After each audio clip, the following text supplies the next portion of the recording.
नमस्कार दोस्तों, आप सभी का स्वागत है एनआईटी एजुकेशन पॉइंट के इस यूट्यूब के चैनल में। आइए आज हम सभी क्लास 10 के पार्ट 1 फिजिक्स के ऑब्जेक्टिव क्वेश्चनों का एनालिसिस करते हैं, जिसका नाम है प्रकाश के प्रवर्तन तथा अपवर्तन, यानी लाइट ऑफ रिफ्लेक्शंस एंड रिफ्रैक्शंस। पहला क्वेश्चन आपके सामने स्क्रीन पर कह रहा है कि प्रकाश की किरणें गमन करती है। बहुत इजी क्वेश्चन है कि प्रकाश की किरणें गमन करती है तो एक सीधी रेखा में, कहाँ गमन करती है तो एक सीधी रेखा में।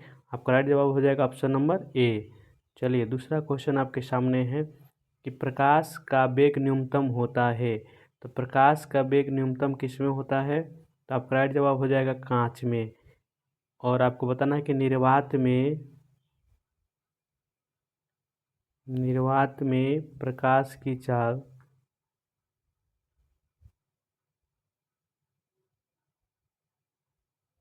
चाल कितनी होती है। चाल बराबर वाट। आपको कमेंट सेक्शन में बताना है कि निर्वात में प्रकाश की चाल क्या होता है। चलिए अगला क्वेश्चन है, मोटर गाड़ी के चालक के सामने लगा रहता है। तो मोटर गाड़ी के चालक के सामने लगा रहता है तो उत्तल दर्पण लगा रहता है, जो साइड मिरर के रूप में हम लोग देखते हैं। इसको साइड मिरर भी कहते हैं, इंग्लिश में साइड मिरर। जिससे आपको जल्दी कंफर्म हो रहा है तो कौन सा दर्पण का उपयोग करते हैं, तो उत्तल दर्पण का उपयोग हम लोग करते हैं। अगला क्वेश्चन आपके सामने है कि मोटर कार के हेडलाइट किसका प्रयोग किया जाता है, यानी हेडलाइट कहेगा या सर्च लाइट का है। सर्च लाइट, तो हम लोग इसका प्रयोग करते हैं, तो इसका प्रयोग करते हैं अवतल दर्पण का। अगला क्वेश्चन है आपके सामने कि समतल दर्पण द्वारा बना प्रतिबिंब होता है। तो समतल दर्पण द्वारा बना प्रतिबिंब क्या होता है, तो काल्पनिक होता है, काल्पनिक। अगला क्वेश्चन है आपके सामने, क्वेश्चन नंबर 6 कह रहा है कि लेंस की क्षमता का एसआई मात्रक होता है।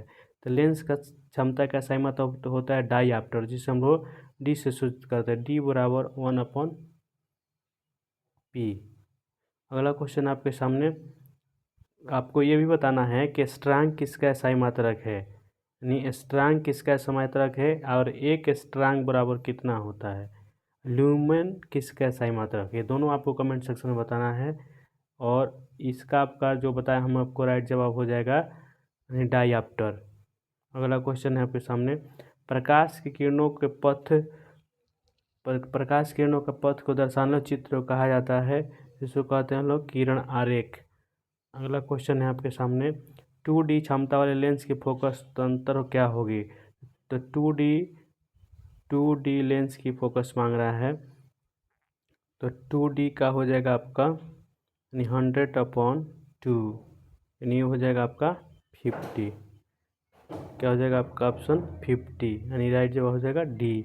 अगला क्वेश्चन है, किसी उत्तल लेंस का फोकस अंतर 50 है, 50 सेंटीमीटर, उसकी क्षमता क्या हो जाएगी। तो 50 दिया है पी बराबर, और यहाँ हो जाएगा 100 इसका अपॉन में यानी फोकसांतर, तो एफ हो जाएगा। तो यहाँ से आप काटेगा 50 से कम 1, 50 दूना का 100, यानी एफ बराबर प्लस में 2 हो जाएगा, क्योंकि उत्तल लेंस में एफ प्लस में होता है। तो इसका राइट जवाब हो जाएगा ऑप्शन नंबर डी। अगला क्वेश्चन आपके सामने, प्रकाश की किरणों को समूह को कहते हैं। तो प्रकाश की किरणों को समूह कहते हैं प्रकाश पुंज कहते हैं, जो आपको 3 प्रकार की होती है। समांतर प्रकाश पुंज, एक होता है कि आपका अपसारी प्रकाश पुंज, अपसारी प्रकाश पुंज, और एक होता है आपका अभिसारी प्रकाश पुंज, अभिसारी प्रकाश पुंज, याद रखिएगा। अगला क्वेश्चन है आपके सामने, उत्तल लेंस की क्षमता होती है। तो उत्तल लेंस की क्षमता आपको क्या होगा, धनात्मक कि ऋणात्मक। आपको राइट जवाब का हो जाएगा, तो इसका होता है आपका धनात्मक, यानी उत्तल लेंस की क्या होती है, तो धनात्मक। अगला क्वेश्चन है आपके सामने कि अवतल लेंस की क्षमता होती है। तो अवतल लेंस की क्षमता क्या होता है, तो आपको होता है ऋणात्मक। और उत्तल लेंस को अभी पढ़े थे आप लोग, क्या होता है, तो ऋणात्मक, यानी निगेटिव होता है। अगला क्वेश्चन आपके सामने, उत्तल लेंस को कहते हैं अभिसारी लेंस कि अपसारी लेंस। तो उत्तल लेंस को अभिसारी लेंस कहते हैं, राइट जवाब आपका हो जाएगा ऑप्शन नंबर ए। अगला क्वेश्चन है, अवतल लेंस को कहते हैं तो अवतल लेंस को क्या कहते हैं? तो इसका जवाब हो जाएगा अभिसारी लेंस। अगला क्वेश्चन आपके सामने है कि निम्न में से कौन सा पदार्थ लेंस बनाने के लिए प्रयुक्त नहीं किया जा सकता है? तो आपका हो जाएगा मिट्टी, डी। क्वेश्चन आया हुआ परीक्षा में आपका। अगला क्वेश्चन है किस दर्पण में से हमेशा वस्तु से छोटा प्रतिबिंब प्राप्त होता है? तो आपका राइट जवाब कमेंट सेक्शन में हो जाएगा उत्तल दर्पण, यानी ऑप्शन नंबर बी, उत्तल दर्पण। अगला क्वेश्चन आपका किस दर्पण से वस्तु का बड़ा प्रतिबिंब प्राप्त होता है? तो राइट जवाब हो जाएगा आपका ऑप्शन नंबर बी, अवतल दर्पण।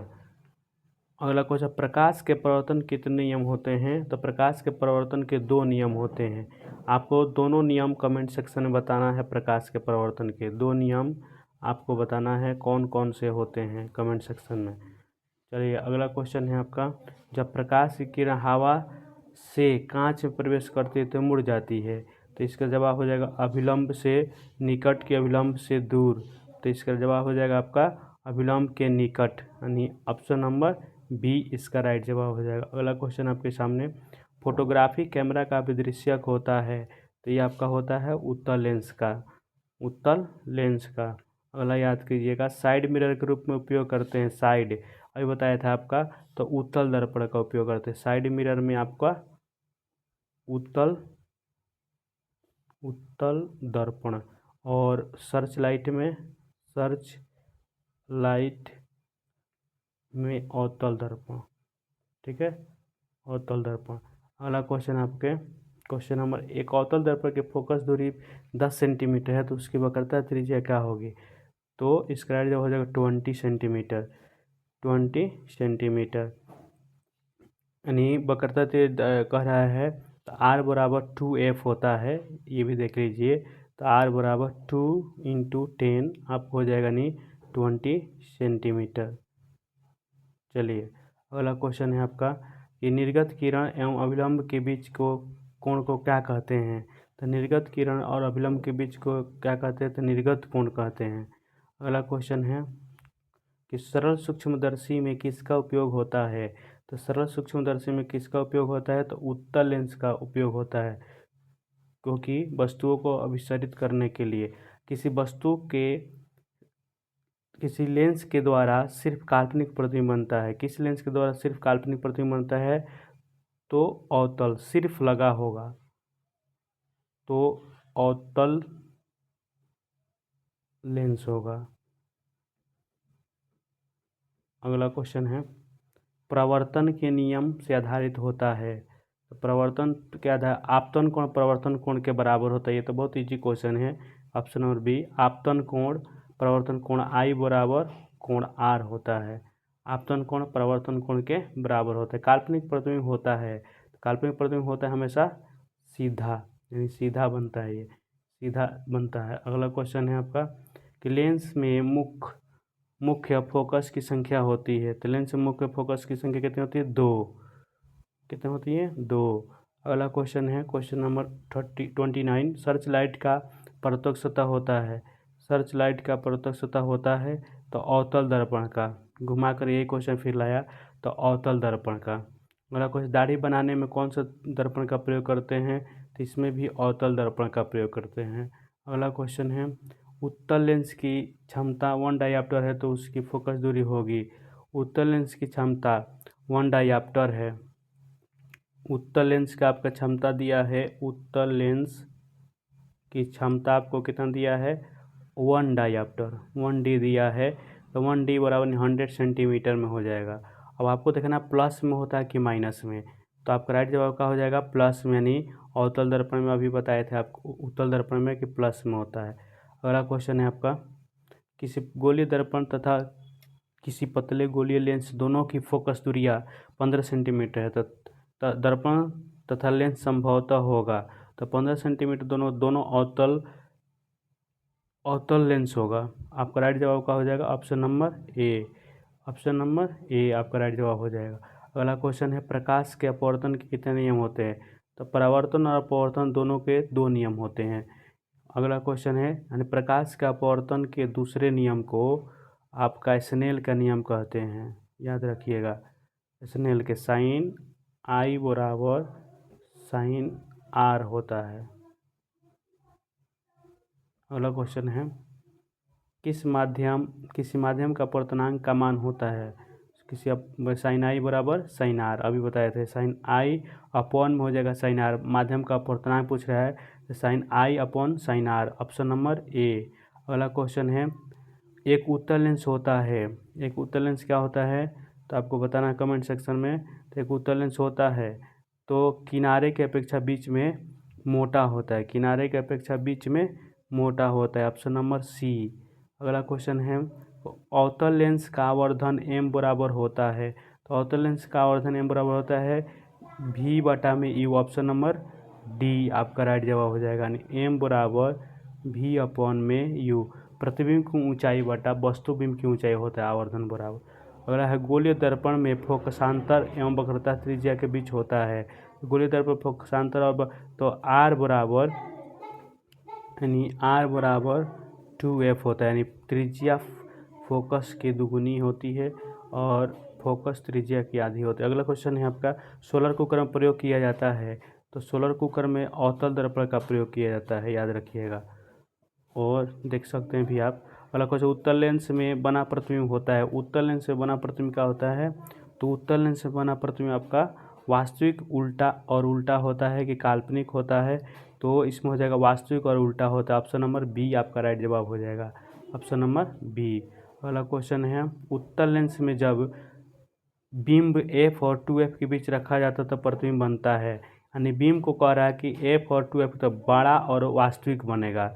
बड़ा और वास्तविक, ये बहुत इंपॉर्टेंट क्वेश्चन है, बड़ा और वास्तविक बनेगा कि उत्तल लेंस में जब बिंब f और 2f के बीच रखा जाएगा तो बड़ा और वास्तविक बनेगा। अगला क्वेश्चन आपके सामने, दो वक्रीय पृष्ठों से घिरे ठोस माध्यम को कहते हैं। दो वक्रीय माध्यम को कहते हैं गोलीय दर्पण। क्या कहते हैं? गोलीय दर्पण। जैसे दो वक्रीय हो गया तो आधा हिस्सा कट जाती है तो अवतल हो जाती है, उत्तल हो जाती है। तो इसको कह रहा है कि आधा नहीं, पूरा गोलीय दर्पण यानी होता है कि जो गोले का हिस्सा ही पूरा भाग जो है ये आपको गोलीय दर्पण हो जाता है। आप गोलीय दर्पण होता है, जैसे आप देख सकते हैं ये गोला हो गया, गोला का आधा हिस्सा यदि हम लोग करेंगे इसमें तो गोला का आधा हिस्सा, एक मिनट, आप यदि गोला का आधा हिस्सा कीजिएगा, गोला हो गया और गोला के बाद आपका आधा हिस्सा करना है तो आधा हिस्सा यदि यहाँ से करते हैं तो इसका, या आप इसको ऐसे भी कर सकते हैं तो एक हो जाएगा अवतल लेंस, अवतल दर्पण कह सकते हैं, दर्पण, और एक हो जाएगा आपका उत्तल दर्पण। तो यही कह रहा है ये। अगला क्वेश्चन आपके सामने है, क्वेश्चन नंबर कह रहा है कि दो वक्रीय पृष्ठों से घिरे ठोस माध्यम को कहते हैं। तो इसको हम लोग क्या कहते हैं, याद कीजिएगा, गोलीय दर्पण। क्या हो जाएगा आपका राइट जवाब, तो गोलीय दर्पण। अगला क्वेश्चन है आपका, वह गोलीय दर्पण जो बाहर की वक्रता वक्रित हो कहलाता है।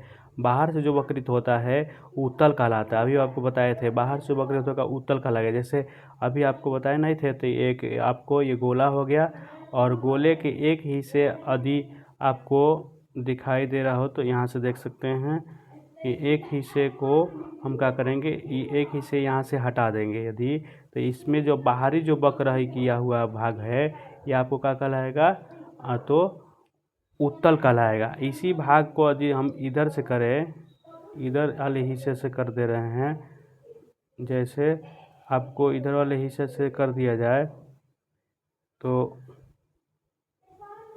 देखिए इधर वाले हिस्से से अगर रंग दिया जाए, तलई कर दिया जाए, तो ये आपको क्या हो जाएगा, अवतल हो जाएगा। जो इसका पृष्ठ अंदर की तरफ धंसा रहता है, इसका बाहर की तरफ निकला रहता है। अगला क्वेश्चन आपके सामने, क्वेश्चन, गोलीय दर्पण के वक्रता, गोलीय दर्पण के प्रवर्तक पृष्ठ के केंद्र को दर्पण को कहा जाता है। गोलीय दर्पण के ध्रुव कहा जाता है। क्या कहा जाता है? ध्रुव कहा जाता है। ये ध्रुव होता है। गोलीय दर्पण, ये गोलीय दर्पण हो गया और कह रहा है गोलीय दर्पण के वक्रता पृष्ठ के केंद्र को कहते हैं। ये जो केंद्र बन रहा है और केंद्र को दर्पण कहा जाता है। तो केंद्र से जो दर्पण से बन रहा है इसको क्या कहते हैं हम लोग, ध्रुव कहते हैं इसको, क्या कहेंगे, ध्रुव कहेंगे। अगला क्वेश्चन आपके सामने, किसी लेंस द्वारा उत्पन्न आवर्धन कैसाई मात्रक होता है। बहुत इंपॉर्टेंट क्वेश्चन है, मात्रक विहीन होता है, इसका कोई मात्रक नहीं होता। याद रखिएगा कि क्वेश्चन आपके सामने कि किसी लेंस द्वारा उत्पन्न आवर्धन कैसाई मात्रक क्या होता है, तो ये मात्रक विहीन होगा, इसमें कोई मात्रक नहीं होता है। अगला क्वेश्चन है आपका 45, लेंस के केंद्रीय बिंदु को कहते हैं। तो लेंस के केंद्रीय बिंदु कहलाता है आपका, क्या कहलाता है, तो प्रकाशिकी केंद्र कहलाता है। लेंस का केंद्रीय बिंदु क्या कहलाता है आपका, प्रकाशीय केंद्र कहलाता है। अगला क्वेश्चन है 46, किसी शब्दकोश में पाए गए छोटे अक्षरों को पढ़ाते समय आप निम्न में से कौन सा लेंस पसंद करेंगे। तो छोटे अक्षर को पढ़ना है आपको, तो आपको निकट, छोटे अक्षर को पढ़ना है आपको, इसमें कौन सा दोष हो रहा है आपको, तो याद रखिए 50 सेंटीमीटर की फोकस दूरी वाला उत्तल लेंस चाहिए आपको। ऑप्शन नंबर बी आपका राइट जवाब हो जाएगा। गलत आ रहा है, ऑप्शन नंबर डी होना चाहिए, इसका राइट जवाब का हो जाएगा ऑप्शन नंबर डी, यानी 5 सेंटीमीटर फोकस दूरी वाला उत्तल लेंस होना चाहिए। अगला क्वेश्चन है कि इनमें से कौन सा दर्पण सूत्र है। तो दर्पण सूत्र बराबर होता है 1/u प्लस 1/v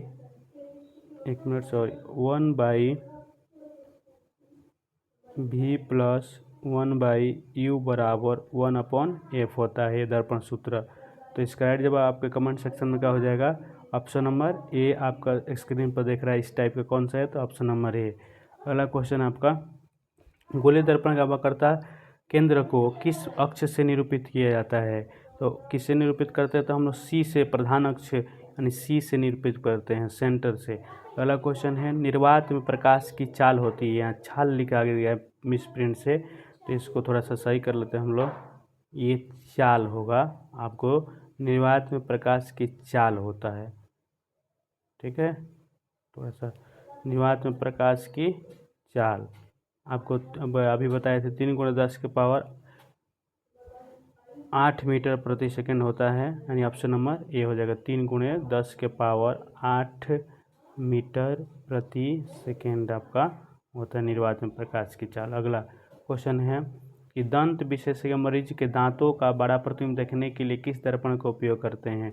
तो बड़ा देखने की बात होगी तो इसमें अवतल दर्पण, रोगियों का नाक कान गला देखने में आपको किसका उपयोग करते हैं, तो अवतल दर्पण का उपयोग करते हैं, ऑप्शन नंबर ए।